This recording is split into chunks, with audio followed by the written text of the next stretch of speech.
इसको बंद करो ना।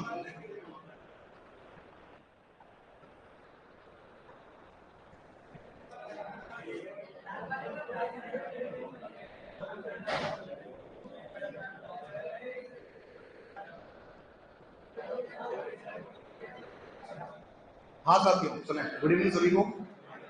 सब बढ़िया है, मजे में। कुछ प्रश्नों के जवाब दे दो, फिर चलते हैं आगे। तो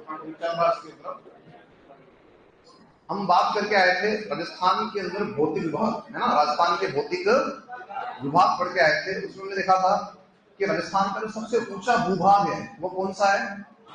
आबू खंड। इसके बाद सबसे नीचा भूभाग कौन सा मानोगे? अरावली में, सांबर, अरावली में पुष्कर की घाटी सबसे नीचा उसको मानोगे। फिर हमने बात की थी कि राजस्थान के अंदर एक स्थान है या एक क्षेत्र है जिसके लिए हम यूज करते हैं पिडमांट नाम। पिडमांट किसका भाग है? बनास बेसिन का भाग है। पिडमांट क्या है? बनास बेसिन में। क्या होता है पिडमांट? बनास बेसिन में टीले युक्त मैदानी भाग क्या कहलाएगा? पिडमांट। एक अपन पढ़कर आए थे पेडिमेंट। कहां पढ़ के आए थे? कहां पे? मरुस्थल में। मरुस्थल में पर्वतमध्य शिला को क्या बोलते हैं? हम कहते हैं इसको पेडिमेंट कहते हैं। उसके बाद हम बात करके आए थे बजादा। आवाज कम करें इससे। मैंने कुछ नहीं किया, पहले से था। अब ठीक है, नॉर्मल है, कोई आपत्ति किसी की? ठीक है। अब मुझे बताओ बजादा क्या था? बजादा ढाल युक्त मैदानी भाग कहां पे? मरुस्थल में। सर्वाधिक रन क्षेत्र कहां है राजस्थान में? जैसलमेर। कहां पे है? एक हम पढ़कर आए थे परिहारा रन। परिहारा रन कहां था? चूरू में। कहां था? एक हम पढ़कर आए थे थोब। कहां था? है ना। एक हम पढ़कर आए थे आपसे, याद आ रहा होगा आपको, लवा। कहां था ये? जैसलमेर। कहां था ये? जैसलमेर के अंदर था। बनास बेसिन को तृतीय पेनिप्लेन किसने कहा? एम हेरोन ने। पेनिप्लेन से जो मतलब है उसका क्या मतलब होता है? पेनिप्लेन का पेनिप्लेन क्या होता है? समतल मैदान। कुछ लोग जो है पार्टिसिपेट नहीं करते हैं, कुछ लोग बोलते हैं, कुछ लोग साथियों नहीं बोलते हैं। तो जो बोल रहे हैं उनका तो क्या हो रहा है? रिवीजन, उनको याद है। और जो नहीं बोल रहे उनका या तो याद नहीं है। तो हम याद नहीं करते, कभी प्रयास करो, चीजें जो है आपको याद जाएगी। एक मुझे बताओ साथियों, काठी व बग्गी क्षेत्र कहां था? घग्गर का बेसिन जो था वो काठी व बग्गी क्षेत्र आपका था। फिर हमने एक बात और की थी आपसे आगे चल के, हम पढ़कर आए थे जलवायु। क्या पढ़कर आए थे? जलवायु पढ़कर आए थे। तो मुझे बताओ अक्टूबर हीट क्या है?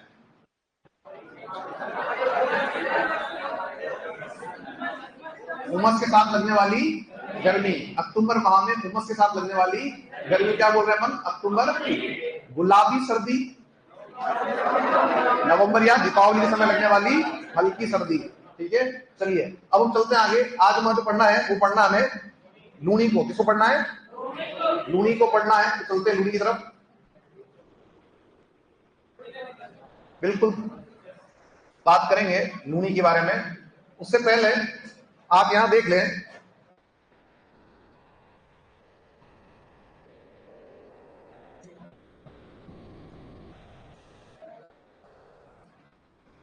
लूणी के बारे में कुछ बात पहले कर आए थे। आपको याद आ रहा होगा कि लूणी जो है वो कहां गिरती है? कहां ले जाती है अपना जल? कच्छ के रण में या खाड़ी में? रण वाले कौन कौन जो कहते हैं कच्छ के रण में जाती है कुछ वो कहते हैं कच्छ की खाड़ी में जाती है। कौन कौन है? कच्छ की खाड़ी, कोई खंबात की खाड़ी, कोई नहीं। तो कुछ लोग जो है वो आंसर दे रहे हैं, बाकी लोग निर्दलीय हैं। ऐसा साथियों, ये कहा जाती है कच्छ के रन में। कहा जाती है कच्छ के रन में जाती है। मैंने आपको स्टार्टिंग में लिखवा दिया था कि कौन सी जो आपकी है नदियां जो गिरती है सागर में, और कौन सी गिरती है आपकी कच्छ के रण में, और कौन जाती है यमुना के अंदर। तो ये जो नदी आपकी है, ये आपकी जाती है कहाँ पे? कच्छ के रन में जाती है। हम सबसे पहले बात करेंगे इसके अंदर लूनी के बारे में। डाला हेडिंग में लूनी नदी तंत्र, और उसमें सबसे पहले हम बात करेंगे लूनी नदी के बारे में।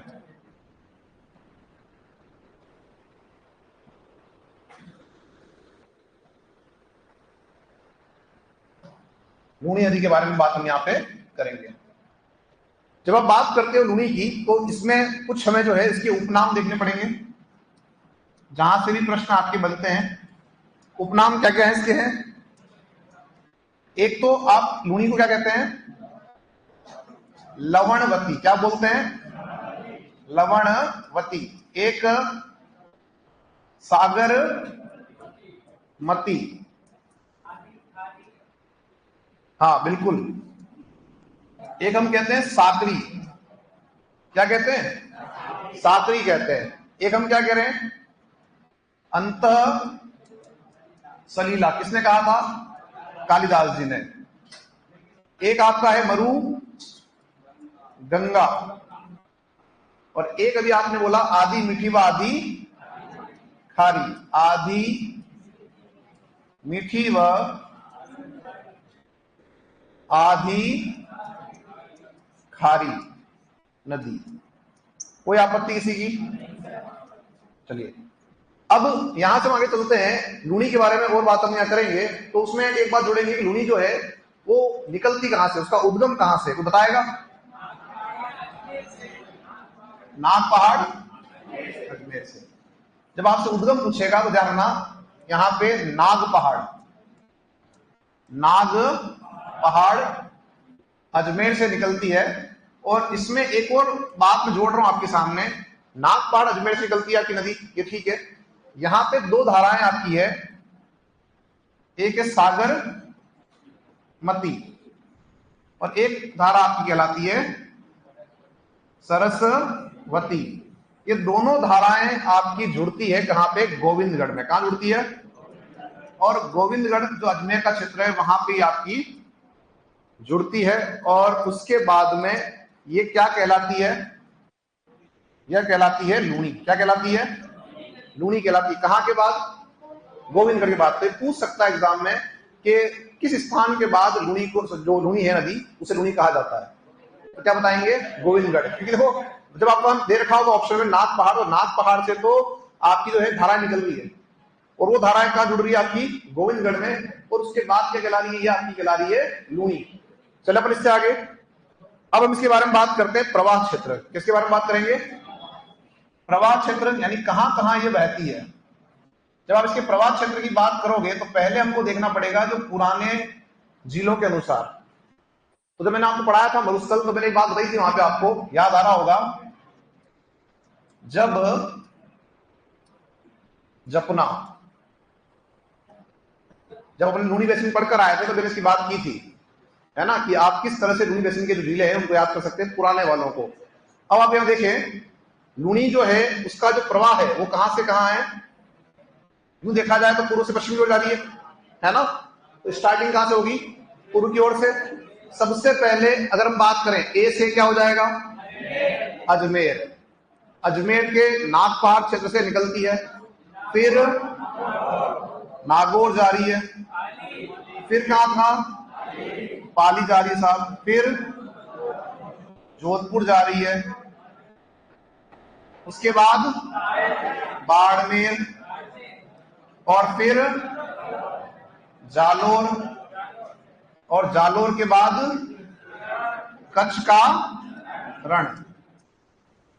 कच्छ का रण, यहां पे ये आपकी जाकर हो जाती है समाप्त। अब एक बात समझो, ये तो आपका जो प्रवाह क्षेत्र है, या जो हम क्रम बात कर रहे हैं, ये है आपका पुराना वाला, ठीक है।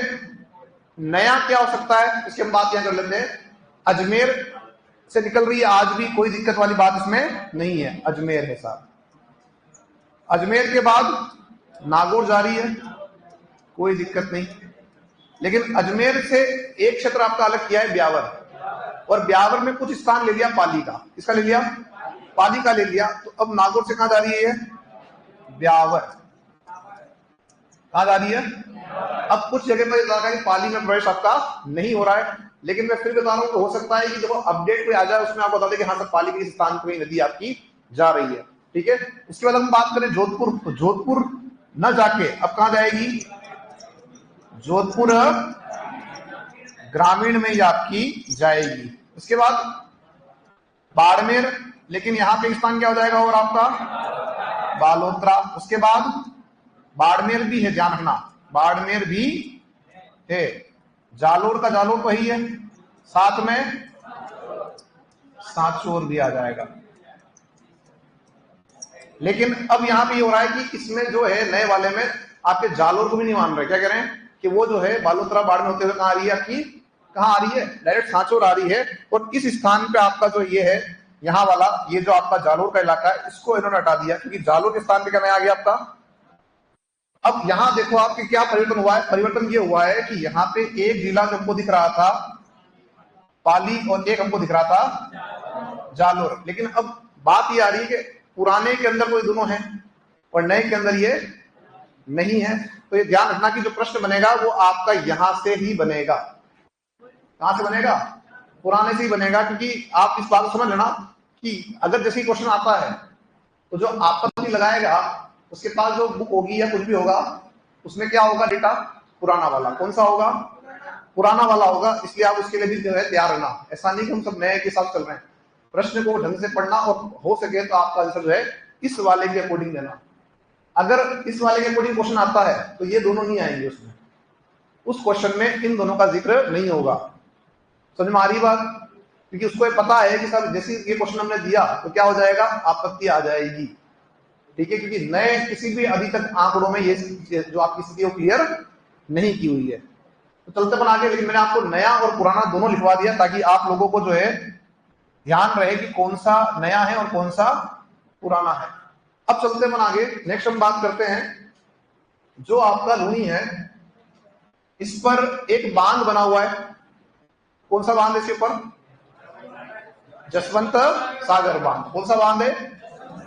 जसवंत सागर बांध है। और जो जसवंत सागर बांध है ये पिचियाग गांव के अंदर है। कौन से गांव के अंदर है? जैसे बोला पिचियाग बांध। क्या बोला? पिचियाग बांध। किस जिले में आएगा ये वर्तमान के अंदर? ये आ जाएगा जोधपुर, जोधपुर ग्रामीण के अंदर। वर्तमान में कहा जाएगा? जोधपुर ग्रामीण के अंदर ये आपका आ जाएगा। अब इसमें और हमको ध्यान रखना है एक तो बात कि लूनी के लिए कहा जाता है कि जो पुष्कर आपकी पहाड़ियां हैं, इन पुष्कर पहाड़ियों में अगर अधिक वर्षा हुई, क्या हुई? अधिक वर्षा हुई, बहुत ज्यादा बारिश यहां हो रही है, तो ध्यान रखना कि बाढ़ कहां आएगी? कहां आ जाएगी? बालोतरा के अंदर। कहां आ जाएगी? तो बालोतरा में बाढ़ की संभावनाएं बनती है। ये प्रश्न पूरा पूछा गया ऐसा कैसे ही कि यदि पुष्कर की पहाड़ियों में अधिक वर्षा होगी तो कहां बाढ़ की संभावनाएं बनती है, तो कहां बताओगे? अब नया प्रश्न क्या हो सकता है कि बालोतरा में बाढ़ क्यों आ रही है? सर अगर पुष्कर की पहाड़ियों में ज्यादा बारिश हो रही है तो बालोतरा में बाढ़ क्यों आ रही है, तो बताएगा। हाँ, इसमें ध्यान रखना कि जो बालोतरा का तल है वो नदी के तल से नीचा है। जब नदी में पानी एक्स्ट्रा आएगा वो क्या हो जाएगा? वो इस एरिया में भर जाएगा। ठीक है। तो ये ध्यान रखना कि साहब यहाँ पे जो है जल भराव के कारण बाढ़ आती है। किसके कारण आती है? जल भराव। पश्चिमी राजस्थान में जो बाढ़ आती है अगर कभी कभार, वो इसलिए आती है जल भराव के कारण। वहां जल की कमी है पहले से, है ना, वहां जल की अधिकता नहीं है।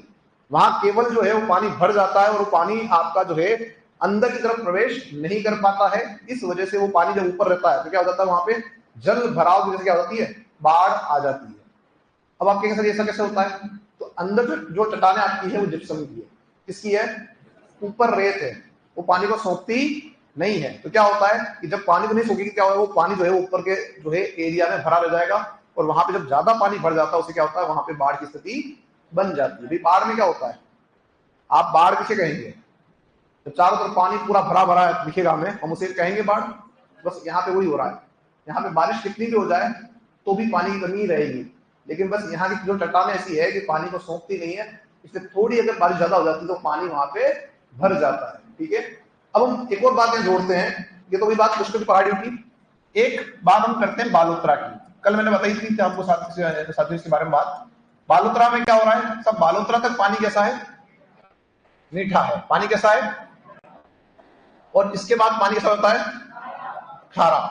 तो जब पानी मीठे से खारा हो रहा है, इसके पीछे कारण क्या है, क्या कारण इसके पीछे साथियों, इसके पीछे है आपका केश की क्रिया, या हम कह सकते हैं यहाँ पे लवण जमाव। किसके कारण क्या हो रहा है साथियों, यहाँ पे लवण जमाव के कारण जो है यहाँ पे पानी में खारापन हो रहा है। और ये जो जमाव आपका हो रहा है वो किससे हो रहा है, वह हो रहा है केशकीय क्रिया से। किससे हो रहा है, केश की क्रिया से यहाँ पे आपके जो है प्रतिवर्ष लवण जमा होते हैं, जो आपके लवण शुद्ध पानी के अंदर मिल जाते हैं, उसे खारा कर देते हैं। क्लियर यहां तक सभी का।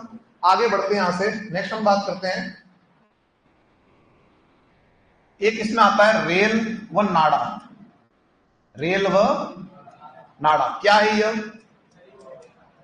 तो जो आपका लूनी के जो साथ लूनी का वह क्षेत्र जो लूनी की बाढ़ से प्रभावित क्षेत्र है, लूनी की बाढ़ से प्रभावित क्षेत्र है, वो क्या कहलाएगा, रेल ओब्लिक नाड़ा या रेल व नाड़ा। क्या कहोगे, बाढ़ प्रभावित क्षेत्र, बाढ़ प्रभावित क्षेत्र क्या कहलाता है, रेल या नाड़ा। ठीक है, एक और नाम आता है इसी तरफ, वो आता है गोंडवाड़। क्या आता है, गोंडवाड़ क्षेत्र।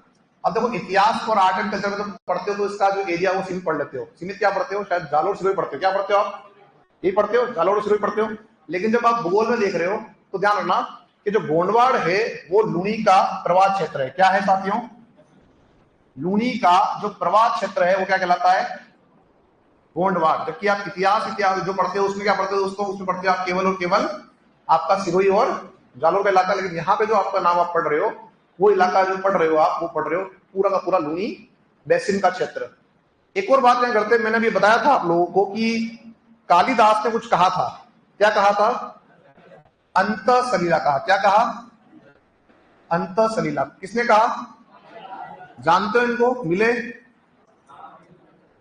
कहां मिले, कहीं नहीं मिले, हिंदी में मिले होंगे कहीं ना कहीं, हैं?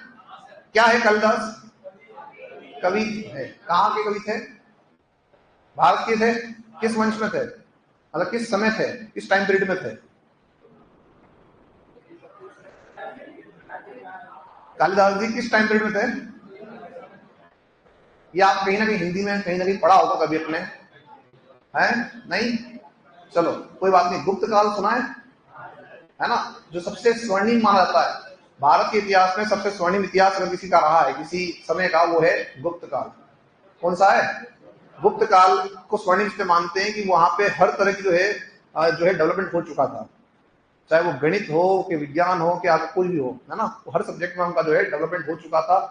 और इसी वजह से हम क्या बोल रहे हैं, गुप्त काल बेस्ट था। इसी तरह से यहाँ साहित्य की बात करते हैं तो वहां भी आपका जो है अच्छे विद्वान वहां पे थे। ठीक है, तो वो आपका जो है नाम क्या आ रहा है यहाँ पे, कालिदास। ठीक है, क्या बोलते हैं आप, भारत का शेक्सपियर के नाम जानते हो, क्या बोलते हैं, भारत का शेक्सपियर बोलते हो। लेकिन एक बात समझो यहाँ पे कि ये जब पैदा हुए थे तो शेक्सपियर के पते पते नहीं थे, ठीक है ना, ये उस समय के हैं। लेकिन हमारे यहाँ क्या होता है कि जो विदेशी आए उन्होंने क्या किया, उन्होंने अपने वाले को क्या कर दिया, ऊपर कर दिया। उल्टा होना ये चाहिए था कि उसको बोलते अपन कि बेटा तू जो है वो यूरोप का क्या है, कालिदास है, हम नहीं तेरे। ठीक है, क्योंकि उसकी जो जितनी भी रचनाएं हैं और इनकी रचनाएं हैं अगर कंपेयर करें तो ये बहुत आगे है, बहुत ज्यादा आगे।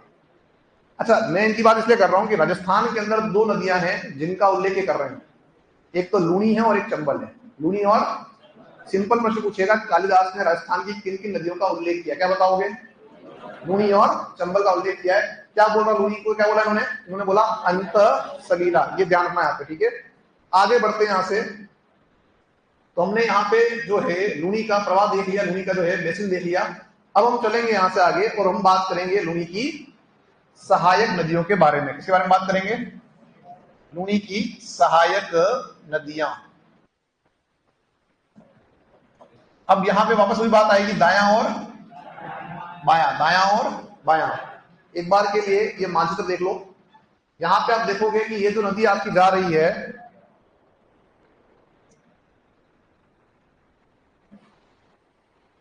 यहां जो नदी आपकी जा रही है साथियों, ये इस तरह से, ये आपकी है लूनी। कौन है साथियों?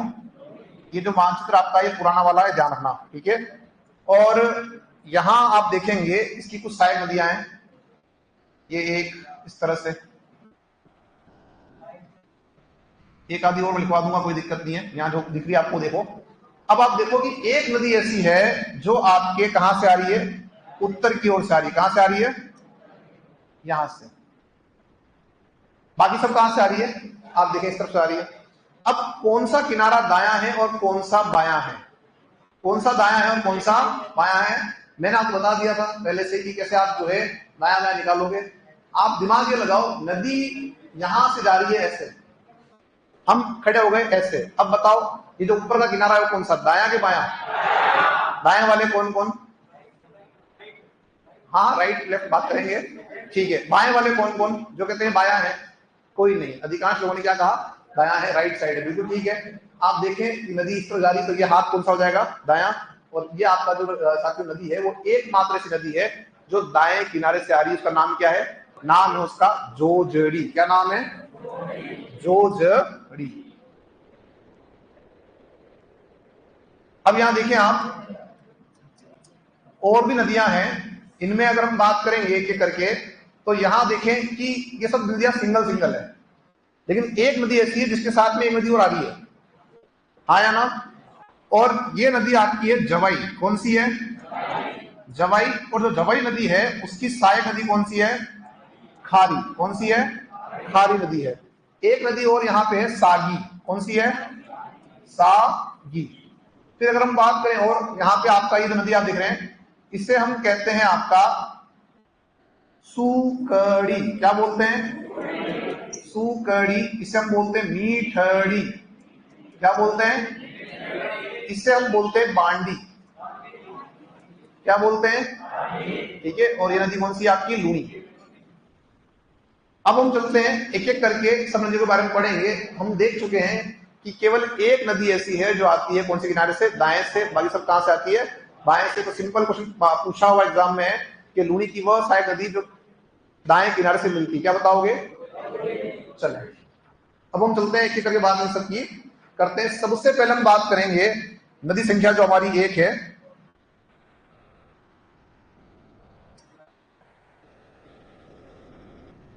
जोजड़ी। क्या रहा नाम?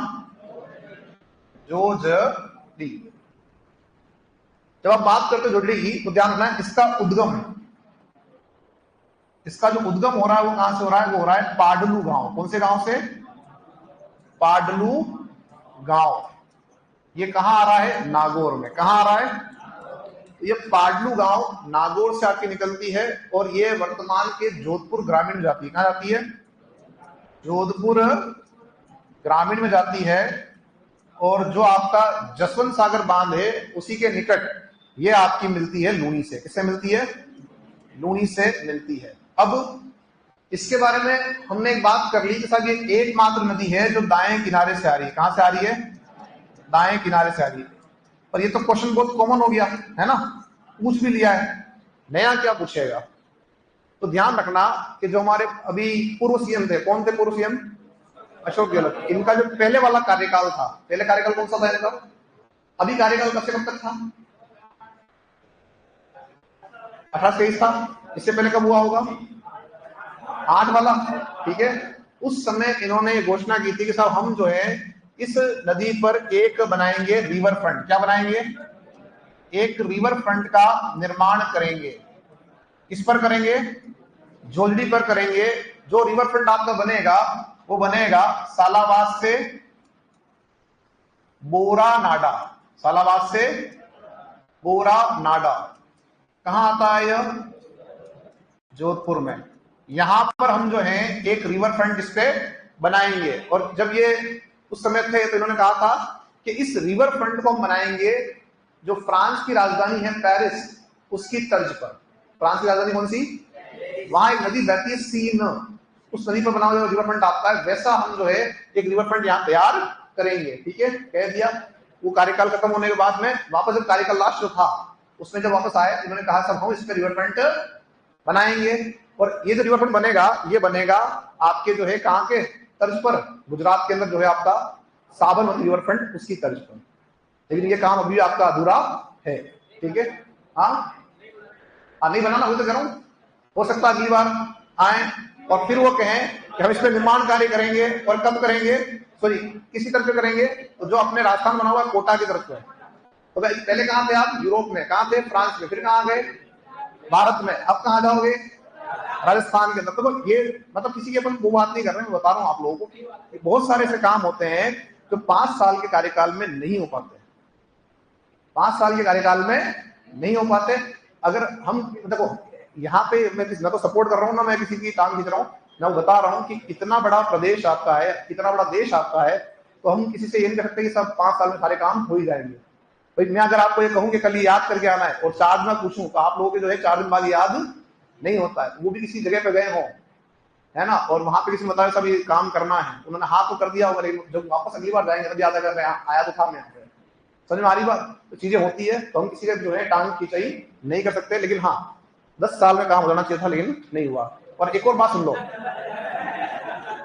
एक और बात सुन लो, हमारे यहाँ एक दिक्कत और है कि जैसे सरकार चेंज होती है तो काम जो अगर आपने स्टार्ट किया कोई काम और मैं आ गया सरकार में तो वो काम खत्म हो जाएगा, या उसका नामकरण हम कर देंगे। इससे इससे हो क्या रहा है, इससे होता ये है कि जो लोकल पब्लिक है उसको बेनिफिट नहीं मिलता। तो ये रिवरफ्रंट बन चुका होता अगर ये प्रोसेस में रहता तो। आपको पता है कि जो हम 6 लेन 4 लेन यूज कर रहे हैं आज हाईवेज, किसकी देन है? सबसे पहले दिमाग किसने लगाया इसके बारे में? अटल बिहारी वाजपेयी। किसने लगाया था? उन्होंने सबसे पहले हाईवेज को जो है मॉडिफाई किया और भारत के अंदर स्वर्णिम चतुर्भुज और गोल्डन कॉरिडोर दिए। सरकार गिरी, चेंज हुई, 10 साल सरकार नहीं रही, तो आपने देखा कि सब वापस से बराबर हो गया।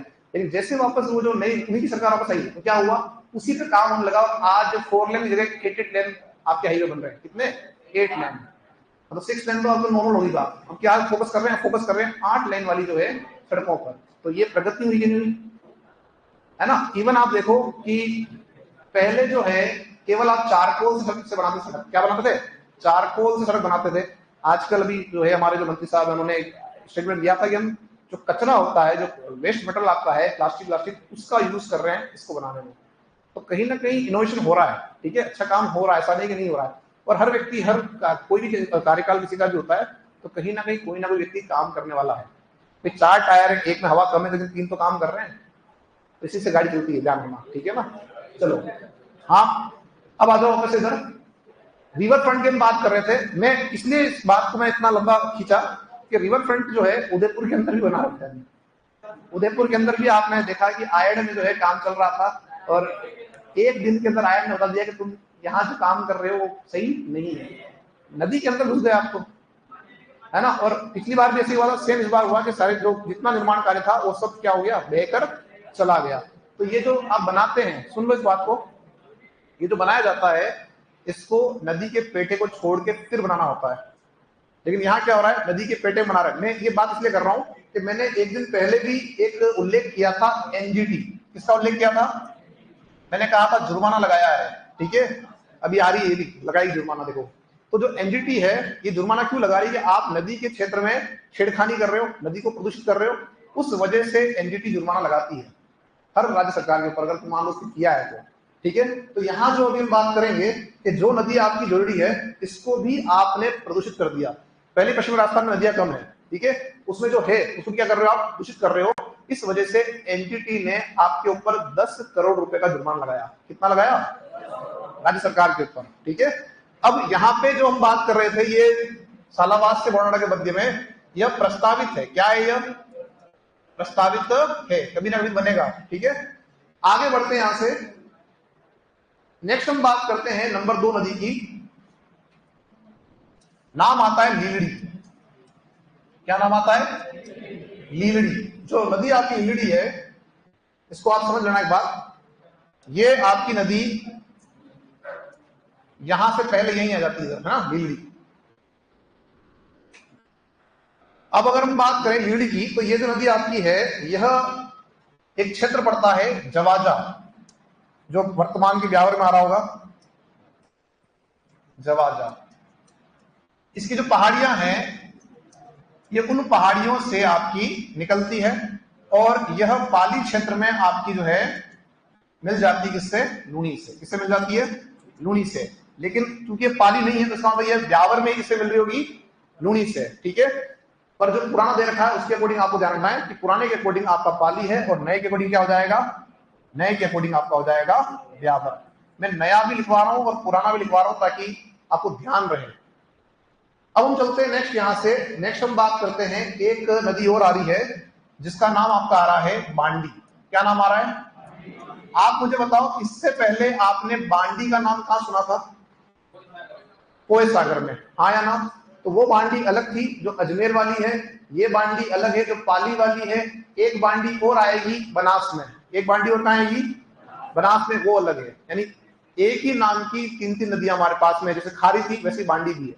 अब हम बात करते हैं बांडी की। तो बांडी जो है, ध्यान रखना, ये निकलती है हेमावास गांव। कहां से निकलती है?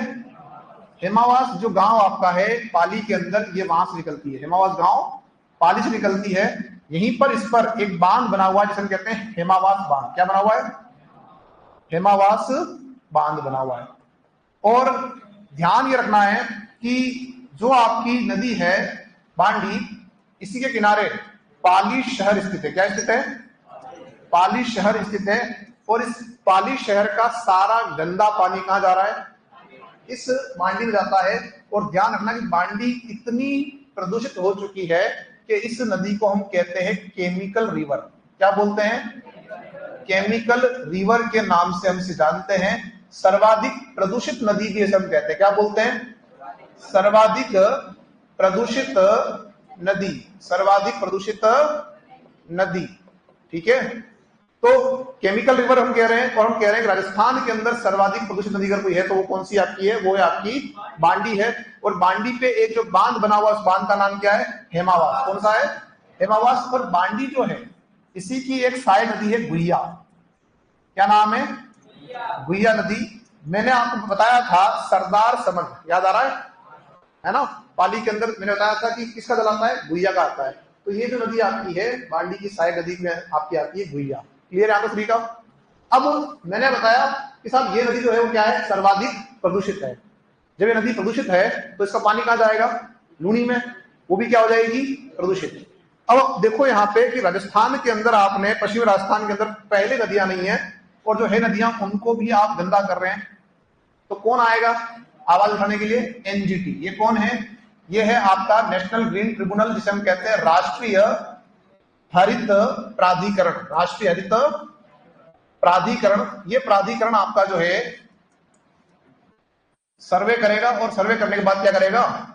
अगर कुछ लगता है इसको गलत किया आपने तो आप पे जुर्माना लगाएगा। इसने हमारे यहाँ पे जो नदियां हैं, एक तो हम बात कर रहे हैं लूनी, इसमें प्रदूषण के चलते लगाया जुर्माना। एक बात की मैंने आपसे बांडी, जो सर्वाधिक प्रदूषित नदी है। और एक हमने बात की थी अभी आपसे पहले, कौन सी थी? जोजड़ी।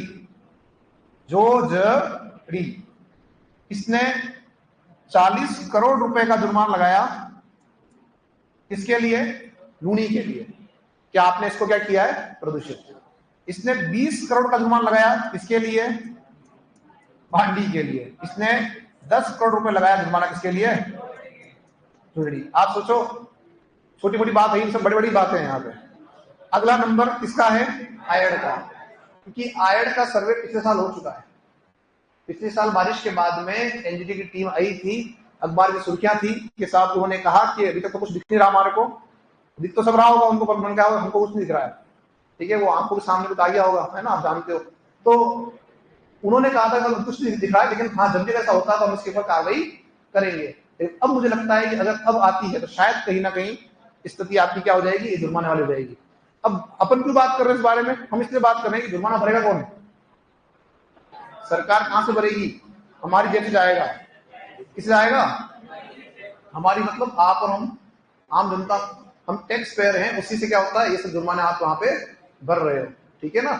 और केवल हम बात करें उदयपुर की, उदयपुर नहीं, राजस्थान के हर शहर की स्थिति यही है। आपको ध्यान होगा, अभी अपन पढ़ेंगे आगे, जयपुर के अंदर एक आता है अमानिशा नाला। अमानिशा जो नाला आता है वो वास्तविकता में नदी का नाम है द्रव्यवती। क्या नाम है? द्रव्यवती। लेकिन वो नदी तो कहीं चली गई और सारा क्या बन गया वहां पे? वो नाला बन गया। और वहीं पर आपका जो है लास्ट, जब वसुंधरा सिंधिया थी, उन्होंने रिवर फ्रंट बनाया था। ठीक है, हालांकि वो पूरा नहीं हुआ था, अधूरा ही था, और उसका उद्घाटन भी किया था। तो अब आप बताओ कि जब गंदा पानी नहीं आ रहा तो क्या आप गंदे पानी के पास जाके बैठोगे? रिवर फ्रंट क्यों बनाते हो? रिवर फ्रंट आप इसलिए बनाते हो कि जो पब्लिक है वो वहां जाके आराम से बैठ सके, टाइम पास कर सके। ठीक है ना? लेकिन जब पानी गंदा है तो कौन जाएगा वहां पर? कोई नहीं जाएगा। तो ये चीजें जो है नुकसानदायक आपके लिए है। चलते अपन आगे, एक बार लिखना स्टार्ट करते हैं, बहुत देर हो गया आपको लिखना, आप लोग भूल जाएंगे। तो डालें हेडिंग में लूणी नदी तंत्र, लूणी नदी तंत्र, और लिखो इसमें पहला नाम लूणी। थोड़ा स्पीड रखना है ना, पहला नाम लूणी। ठीक है, लिखे साथियों। उपनाम, उपनाम, क्या क्या उपनाम साथियों इसके हैं? तो लिखिए उपनाम में लवणवती, लवणवती, सागरमती, लवणवती, सागरमती, सागरमती, सागरमती, साकरी, साकरी, साकरी, अंतः सलीला, अंतः सलीला, अंतः सलीला, मरु गंगा, मरु गंगा, मरु गंगा, आदि मीठी व आदि खारी नदी, आदि मीठी व आदि खारी नदी, आदि मीठी व आदि खारी नदी। कंप्लीट।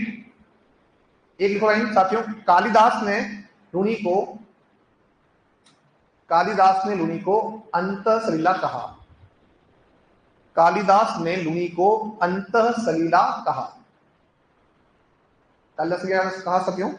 अंतः सलीला कहा, अंतः सलीला कहा। नेक्स्ट लिखो पॉइंट, उद्गम, उद्गम नाग पहाड़ अजमेर, नाग पहाड़ अजमेर, नाग पहाड़ अजमेर। लिख दिया? देखिए नाग पहाड़ क्षेत्र से, नाग पहाड़ क्षेत्र से, हाँ, नाग पहाड़ क्षेत्र से सागरमती व सरस्वती, सागरमती व सरस्वती धाराएं निकलती है, सागरमती व सरस्वती धाराएं निकलती है, जो जो गोविंदगढ़ अजमेर में मिलती है, जो गोविंदगढ़ अजमेर में मिलती है, मिलती है। इसके बाद, इसके बाद इस नदी को, इसके बाद इस नदी को लूणी कहते हैं, इसके बाद इस नदी को लूणी कहते हैं, इसके बाद इस नदी को लूणी कहते हैं। क्या कहते हैं साथियों? लूणी कहते हैं। क्लियर? अब एक बात समझो, हम पढ़कर आए थे आना सागर, क्या पढ़ के आए थे? मैंने वहां लिखवाया था चंद्रावती, वह भी लूणी की धारा है। ठीक है, तो उसका जो पानी वो भी कहाँ आएगा आगे बहते हुए? वो भी आपका कहाँ आएगा? लूणी में ही आपका आता है, ध्यान रखना।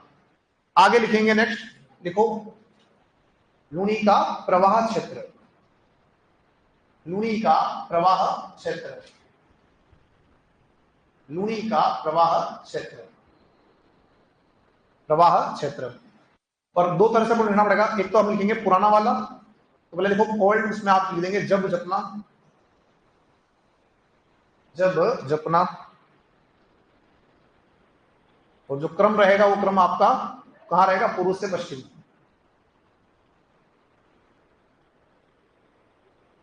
जब जपना।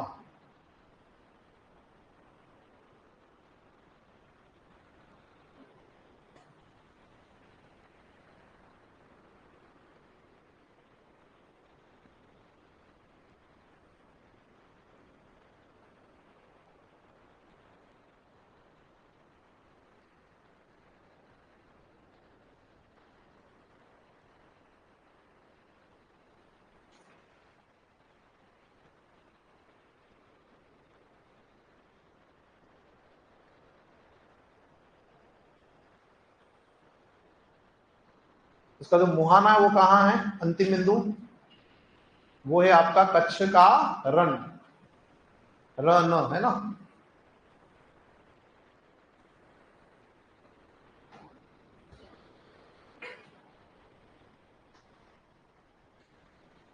हाँ जो पूछ रहे हैं साथी, क्लास लगी थी क्या सोनू सर की? यहाँ लगी थी, है ना, ऑनलाइन साथी जो पूछना है।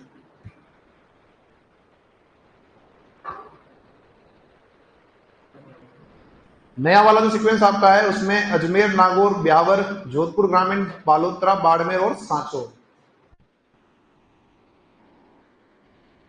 अजमेर, नागौर, ब्यावर, जोधपुर ग्रामीण, बालोतरा, बाड़मेर और सांचौर का जो क्षेत्र आपका है वो नए वाले के अंदर आपका आएगा।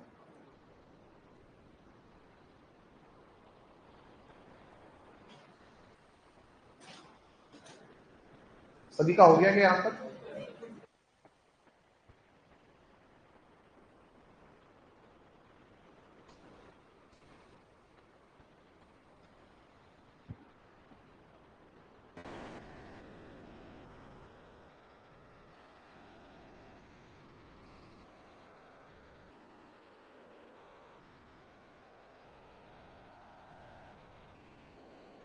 चले से आगे, सभी का हो गया यहां पे?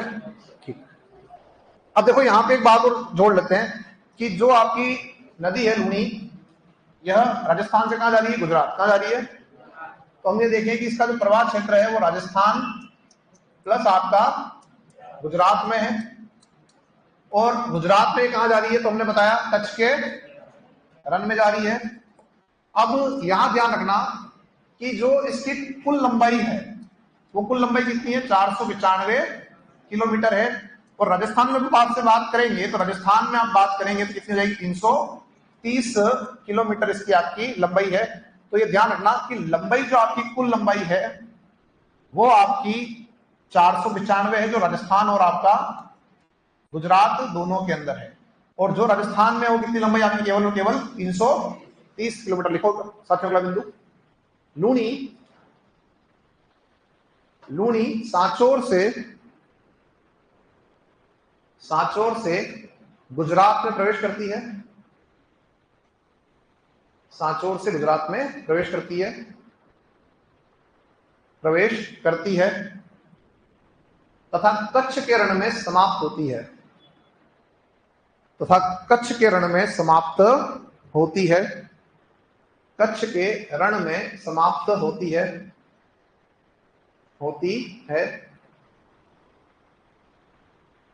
कुल लंबाई 495 किलोमीटर, 495 है ना। कुल लंबाई कितनी है? 495 किलोमीटर, कुल लंबाई 495 किलोमीटर। नेक्स्ट देखो राजस्थान लंबाई, राजस्थान में लंबाई 330 किलोमीटर, राजस्थान में लंबाई 330 किलोमीटर, 330 किलोमीटर आपकी यहां है राजस्थान में। एक और लाइन जोड़ो, ये पश्चिमी राजस्थान की सबसे लंबी, ये पश्चिमी राजस्थान की सबसे लंबी व, ये पश्चिमी राजस्थान की सबसे लंबी व सबसे बड़ी, सबसे लंबी व सबसे बड़ी नदी है, सबसे लंबी व सबसे बड़ी नदी है, सबसे लंबी व सबसे बड़ी नदी है। लंबी और बड़ी में कोई डिफरेंस है कि एक ही बात है? लंबी और बड़ी एक ही बात है कि अलग अलग है? क्या अलग है बताओ? बड़ी मतलब बहुत बड़ी, वेरी गुड। चौड़ी और नदी मतलब लंबाई। देखो बड़ी जो नदी आप बात करते हो तो मैंने भी आपको एक बताया था मानचित्र, याद आ रहा है? यहां देखो, यह बड़ी मतलब ये होगा कि इसमें कई सारी सहायक नदियां आकर मिल रही है। इसका अपवाद क्षेत्र कई सारे जिलों के अंदर है, ठीक है। तो ये क्या होगा? इसका आकार बढ़ गया। लंबाई यहां से लेकर जो आपका जो मुहाना है वहां तक जो आप काउंट कर रहे हो वो इसकी लंबाई, ठीक है। तो लंबाई किसकी की ज्यादा है और बड़ी भी यही है। जब बड़ी की बात करते हो तो बड़ी के अंदर जानना सहायक नदियां आती है, उनको काउंट करते हैं। जैसे मैंने बताया था कि भारत में जो सबसे बड़ी नदी है वो कौन सी है? गंगा। क्योंकि उसमें जो है उसमें कई सारी नदियां आती है, ऐसी बड़ी बड़ी नदियां आती है जो अन्य राज्यों से निकल कर आती है, ठीक है। चले आगे बढ़ते हैं यहां से। नेक्स्ट, लंबाई के बारे में बात हमने कर ली है यहाँ पे और फैलाव के बारे में बात कर ली। अगला लिखोगे नेक्स्ट पॉइंट, लूनी पर लूनी पर जोधपुर ग्रामीण में जोधपुर ग्रामीण में जसवंत सागर ओब्लिक पिचियाक बांध बना है। जसवंत सागर ओब्लिक पिचियाक बांध बना है। किस पर साथियों? आपके लूनी पर, जो है ना, जसवंत सागर ओब्लिक पिचियाक बांध बना है। कंप्लीट। अगला लिखो साथियों, नेक्स्ट पॉइंट। जब पुष्कर की पहाड़ियों में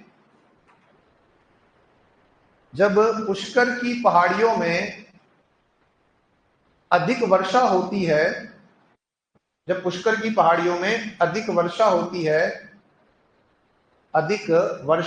है, तो बालोतरा में बाढ़ की संभावनाएं बनती है। जब पुष्कर की पहाड़ियों में अधिक वर्षा होती है तो बालोतरा में बाढ़ की संभावनाएं बनती है,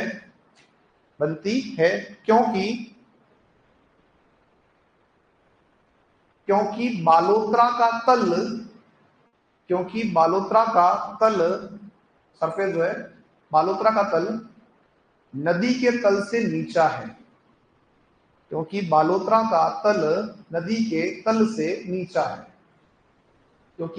का तल नदी के तल से नीचा है। तो क्या हो जाता है? यहाँ पे जल भर जाता है ना, नीचा है। आगे बढ़ेंगे, नेक्स्ट लिखो। लूनी का जल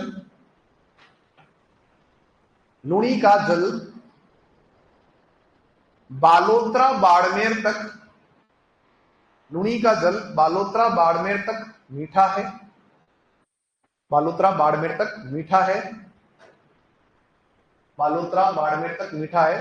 तथा इसके बाद खारा हो जाता है।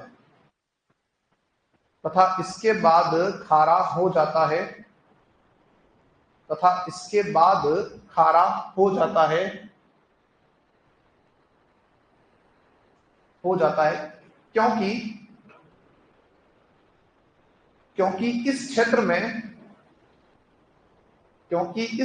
में प्रतिवर्ष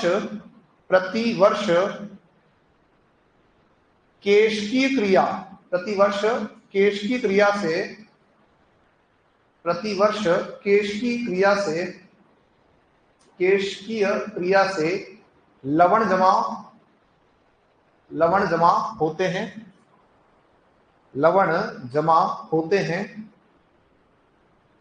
होते हैं,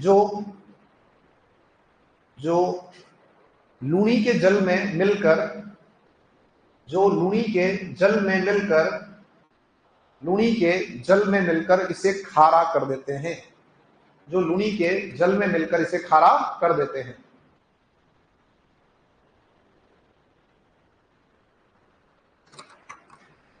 जो लूनी के जल में मिलकर इसे खारा कर देते हैं। कौन भैया? ये लवण जो है वो, है ना।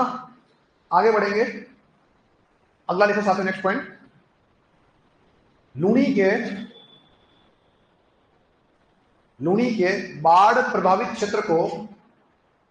लूनी के बाढ़ प्रभावित क्षेत्र को रेल व नाड़ा कहते हैं। लूनी के बाढ़ प्रभावित क्षेत्र को रेल व नाड़ा कहते हैं। अच्छा देखो, नाड़ा वर्ड क्या है और नाड़ी वर्ड क्या है, समझ लो। राजस्थान में नाड़ा आ जाएगा, क्या बताओगे? बाढ़ प्रभावित क्षेत्र इसका, लूनी का। और नाड़ी अगर क्या करोगे? नाड़ी जो है, अपन आगे पढ़ेंगे, इसके बाद आएगा टॉपिक, जल संरक्षण की एक विधि है। नाड़ी एक तालाब है। नाड़ी क्या है? एक तालाब है। और नाड़ा क्या है? तो बाढ़ प्रभावित क्षेत्र इसका है आपका लूनी का। तो नाड़ी व नाड़ा ध्यान है इसको, ना। आगे बढ़े, नेक्स्ट लिखें, अगला पॉइंट। लूनी के प्रवाह क्षेत्र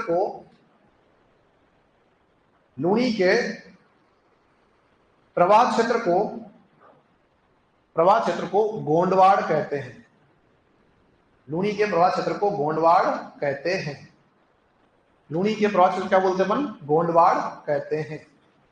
तो गोंडवाड़ और गोंडवाना कुछ याद आ रहा है? क्या था गोंडवाना में? अपन जब पढ़कर आए थे कि जब पृथ्वी जो है पहले स्टार्टिंग में केवल एक ही महाद्वीप था पेंजिया, जो टूटा दो भागों में। उत्तर का जो भाग है वो कहलाया अंगारा लैंड और दक्षिण का भाग था वो कहलाया गोंडवाना लैंड, जिसमें से हमारा राजस्थान भी उसी का अंग है, हमारा भारत देश का अंग है, गोंडवाना लैंड का अंग है। लेकिन गोंडवाड़ क्या है? तो भूमि का प्रवाह क्षेत्र है। अच्छा, एक इलाका पड़ता है आपका तिलवाड़ा, नाम सुना है?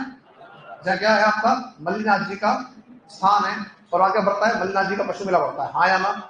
वही बढ़ता है किसी किनारे? लूनी के किनारे। देखो साथियों, देखो लूनी के किनारे, लूनी के किनारे तिलवाड़ा क्षेत्र स्थित है। तिलवाड़ा क्षेत्र स्थित है, स्थित है।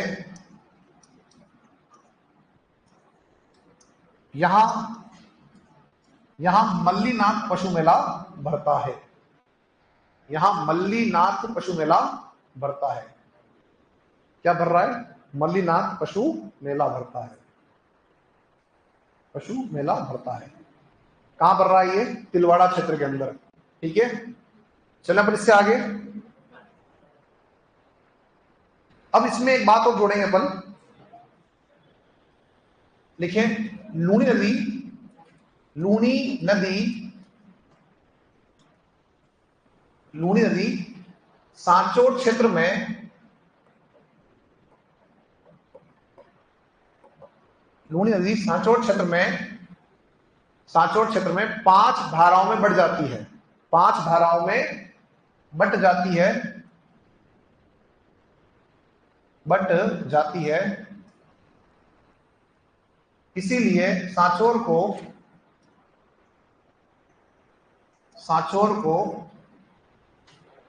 राजस्थान का पंजाब भी कहते हैं। सांचौर को राजस्थान का पंजाब भी कहते हैं। इसीलिए सांचौर को राजस्थान का पंजाब भी कहते हैं। आप एक बात समझो, पंजाब जो वर्ड बना है वो बना है पंच प्लस आब से। किसे बना? आब मतलब मैदानी भाग, 2 नदियों के बीच का जो मैदानी भाग होता है उसे कहते हैं अपन आब बोलते हैं। और जो आपका पंजाब है, जो पंजाब की हम बात कर रहे हैं, तो वो वर्तमान का जो हमारे भारत का पंजाब प्लस पाकिस्तान का पंजाब मिला के कहलाता है पंजाब। और उस पूरे इलाके में 5 नदियां थी, जिसको आप पढ़ते हो सतलज, रावी, ब्यास, चेनाब और झेलम। ठीक है, उसका जो मैदानी भाग था वो कहलाता था आपका पंजाब, है ना? इसी तरह से यहां आने के बाद में जो आपकी लूनी है वो 5 धाराओं में बढ़ जाती है, इसलिए क्या बोलते हैं? इसको बोलते हैं राजस्थान का पंजाब। इसको कह रहे हैं अपन सांचौर कह रहे हैं, आपको ध्यान रखना है। अब आप डालें हेडिंग में नेक्स्ट, लूनी की सहायक नदियां। लूनी की सहायक नदियां, लूनी की सहायक नदियां, लूनी की सहायक नदियां लिखिए साथियों। आवाज नहीं आ रही? आ रही आवाज? कोई दिक्कत नहीं? ऑनलाइन साथी जो कह रहे हैं आवाज नहीं आ रही, एक साथी कह रहे हैं आवाज नहीं आ रही, बाकी सब कह रहे हैं बताएं एक बार। ऑनलाइन के अंदर आवाज आ रही है साथियों? क्या हो गया?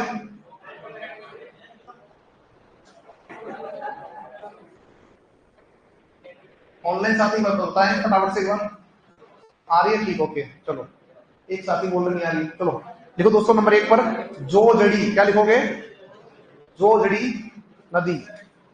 सहायक नदी लिखो साथियों नंबर 1 पर जोजड़ी नदी, और लिखें यह लूनी की एकमात्र सहायक नदी है। यह लूनी की एकमात्र सहायक नदी है, सहायक नदी है जो दाएं किनारे से मिलती है, जो दाएं किनारे से मिलती है, दाएं किनारे से मिलती है,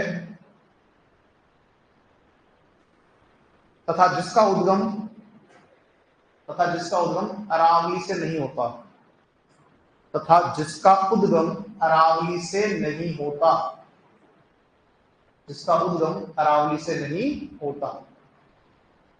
ठीक है, नागौर जो आता है वो किसमें मानते हैं? मरुस्थल में। कंप्लीट। अगला लिखो नेक्स्ट लाइन में उद्गम। उद्गम कहां से? इसका पाडलू गांव नागौर। उद्गम पाडलू गांव नागौर। पाडलू गांव नागौर। उद्गम कहां से इसका? पाडलू गांव नागौर से। लिखा। नेक्स्ट लिखें, यह जोधपुर ग्रामीण, यह जोधपुर ग्रामीण में, जोधपुर ग्रामीण में जसवंत सागर के निकट, जसवंत सागर के निकट खेजड़ली, खेजड़ली खुर्द में, खेजड़ली खुर्द में लूणी से मिलती है।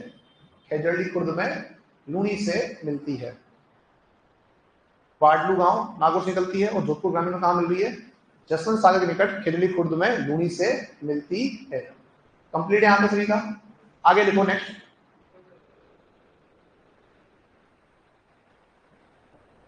लिखें, लिखो, इस नदी पर, इस नदी पर जोधपुर के, जोधपुर के सालावास से बोरा नाडा, सालावास से बोरा नाडा के मध्य, इस नदी पर जोधपुर के सालावास से बोरा नाडा, सालावास से बोरा नाडा के मध्य, सालावास से बोरा नाडा के मध्य रिवर फ्रंट प्रस्तावित है।